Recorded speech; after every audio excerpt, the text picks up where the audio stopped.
Whether you like Jake Paul or not, you just can't ignore him. He'll keep popping up in your feed with a brand new stunt every time. Some people really like it and some simply hate it. However, there was a time when Jake Paul was losing his relevance and his brother Logan Paul was becoming more and more popular every passing day. Jake was officially known as the less famous Paul brother. At that time, it felt to me and many others as if he was simply Logan's sidekick.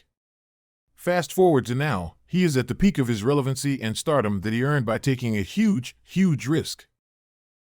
Jake Paul's boxing career. In my opinion, Jake Paul's boxing career was the main reason why Jake became this popular. Think about it, people respect those who put their money where their mouth is and go all in. Jake did just that.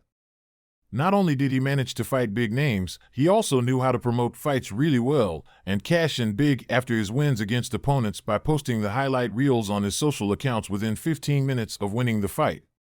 This gave his posts a huge boost as the topic was trending big everywhere.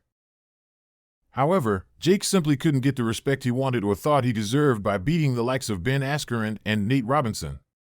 This was when he decided to go big and fight Tyron Woodley, a former UFC welterweight champion and a true powerhouse.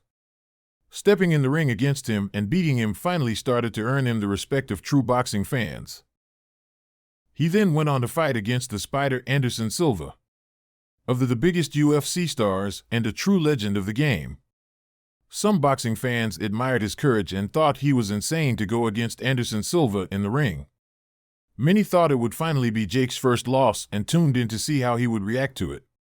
However, to the fans' surprise, Jake beat Anderson and proved many of his critics wrong.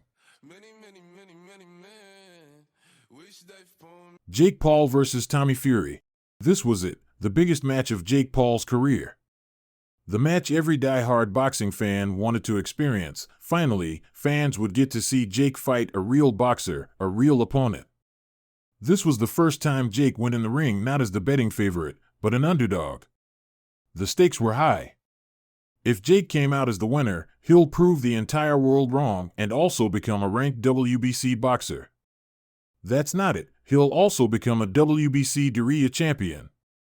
If that's not true legitimacy, I don't know what is. However, if Jake lost the match, he would instantly become a meme. He'll be mocked for years to come, never to be called a boxer again, but just a social media star who wanted to be one.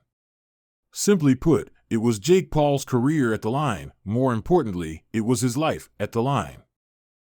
The match finally started.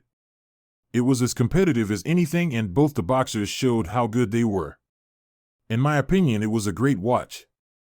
But ultimately, after every match, there has to be a winner. And there was. Tommy Fury was his name. He not only won the match, he also saved himself and his family, most importantly his brother, Tyson Fury, from all the memes he would be featured in online. However, in my opinion, if there is one person who gained the most from this match, it was none other than Jake Paul. He performed absolutely well, and that too, against a real boxer. He performed so well that the judges had to give it a split decision. This meant that Jake was nearly just as good as Tommy Fury that night. He finally gained a great reputation among the boxing fans for not only fighting against Tommy Fury, but fighting that well. All the allegations of Jake Paul rigging his fights were finally put to the ground and Jake finally gained the legitimacy he always desired. Hope you liked the video. Subscribe right now!